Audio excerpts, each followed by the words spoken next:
Hello ભાઈ, welcome પાછા આપણા બ્લોગ ઉપર. જો આપણે રેડી થઈ ગયા અને હવે જવાનું હોય બેંકમાં. થોડું કામ હતું એટલે આપણે બેંકે જઈશું. અને ભાઈ, સબસ્ક્રાઈબ કરવાનું કેમ તમે ભૂલી જાઓ છો? સબસ્ક્રાઈબ કરવાનું ભૂલો નહીં. સબસ્ક્રાઈબ કરો. એક સબસ્ક્રાઈબર મારા માટે બહુ કિંમતી છે. ઓકે, તો હાલો આજનો બ્લોગ શરૂ કરીએ. અને આપણે મળ્યા બેંકે. થોડું પેપરવર્ક હતું એટલે એ પેપરવર્ક આપણે કરી લઈએ અને જઈએ આપણે હવે બેંકમાં. જો ભાઈ, આપણે બેંકે પૂગી ગયા અને હવે ત્યાં અંદર જઈને જે મારી પાસબુક હતી એને આખી બેલેન્સ કરાવી લીધી અને જે પણ કામ હતું એ પતાવી લીધું. ઘરે આવીને પાછું જોયું, મસ્ત નજારો ભાઈ.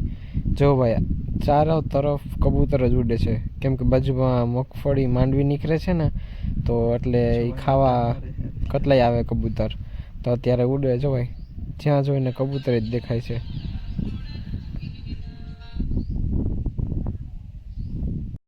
જો ભાઈ, દેખાય તમને કબૂતર?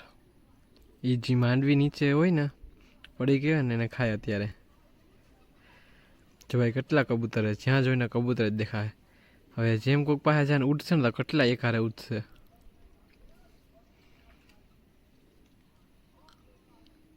જો હજી તો આવે છે કબૂતર ખાવા. આજ બનવાની હતી બૂંદી. હા ભાઈ, તો પહેલાં બેટર બનાવવા માટે ચણાનો લોટ લઈ લીધો, એમાં પાણી નાખ્યું અને ધીરે ધીરે મિક્સ કરવા માંડ્યા. ધ્યાન રાખો કે વધારે પાતળો ન બની જાય ને વધારે થીક પણ ન રહીએ. મસ્ત બેટર બનાવી નાખ્યું. પછી આગળ જોજો ભાઈ, પ્લેન કેમ ચેન્જ થઈ જાય. પછી એને બૂંદીના ઝારા, એટલે ઝારો તો નહોતો, એટલે એવા નાના ઝારામાં બૂંદી નાખીને તરી લીધી મસ્ત. અને પછી અમારું મન ફરી ગયું કે હાલો હવે બૂંદી નથી બનાવી અને મિક્સ કરીને લાડુ બનાવી નાખીએ. બેસનના લાડુ હેમરા જઈશે, તો પછી બેસન કે લડ્ડુ બની ગઈ ભાઈ. આ બધું કામ પતાવ્યું ત્યાં તો 10 જ મિનિટમાં લાઇટ બગડી ગઈ. લાઇટમાં આવી ગઈ આત્મા. તો લાઇટને સરખી કરીને બીજે દિવસ સવારે અમે નીકળી ગયા માર્કેટમાં. ત્યાં તો ફાટક થઈ ગઈ બંધ. અને ભાઈ, કેટલી વાર અમે ત્યાં ઊભા તડકાના. 20 મિનિટ પછી ટ્રેન આવી.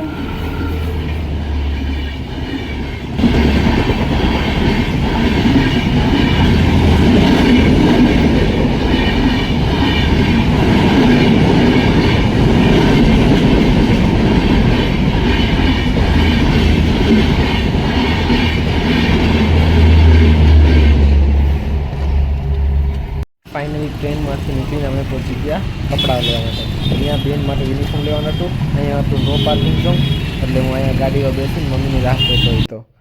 પછી ગયા સાડી લેવા મમ્મી માટે. ભાઈએ ઢગલો કરી દીધો સાડીનો, પણ ન ગમી એટલે ન જ ગમી એ કંઈ. પછી ત્યાંથી હું કંટાળીને નીકળી ગયો. મમ્મી એકલી નીકળી, તમે જુઓ હું બહાર બેઠો. 3 થેલા આપી દીધા મને, અને મમ્મી હવે અંદર એકલા સાડી જોવો. એમાં આપણે બેઠવા પડે નહીં. ફાઇનલી ભાઈ ઘરે પહોંચી ગયો. 4 વાગ્યા અને ઘરે આવીને એવી શાંતિ થઈ.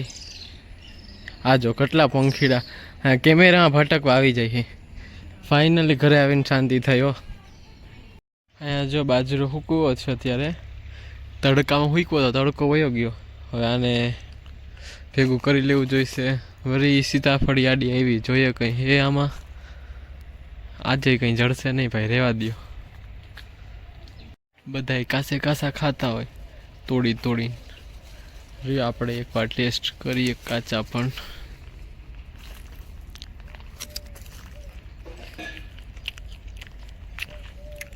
કાચું નથી ભાઈ, એમ તો મસ્ત મીઠું છે. હા, એ વાત સાચી કે લીંબુડી જેવડા સીતા અહીંયા આ થાય છે. જો દેખાડજો, આ લીંબુ છે. લીંબુ કરતાંય નાના. લીંબુ કરતાંય નાના હે જામફળ ભાઈ. અને આ આંબા જો મસ્ત થઈ ગયા મોટા મોટા. જો ભાઈ, આ ખેતરમાં ઓઘલા તો થઈ જ ગયા હતા. આ ખેતરમાં ઓઘલા થઈ જ ગયા. હવે 4-5 દી પછી હલર આવશે, ત્યાર તો હું લગભગ હોસ્ટેલ વયો જઈશ પાછો. એટલે બધાએ અમારા ખેતરમાં જેટલું માન્યું હતી બધાની ઓઘલા વારી દીધા. જો, અને આ કબૂતરને પંખીડાઓને થોડાક દી મજા માંડવી ખાવાની એ પેટ ભરીને. બાકી જો થોડીક માંડવી જે અહીંયા પડી ગઈ હોય એ વીણે તો હે બધાય. જે અમે નહીં વીણીએ રહી જાય અમારા રાતની, એ આ પંખીડા ખાઈ જાય. હાલો ભાઈ, આજનો બ્લોગ અહીંયા સમાપ્ત કરીએ. આપણે પાછા મળશું. હર હર મહાદેવ, જય શ્રી રામ.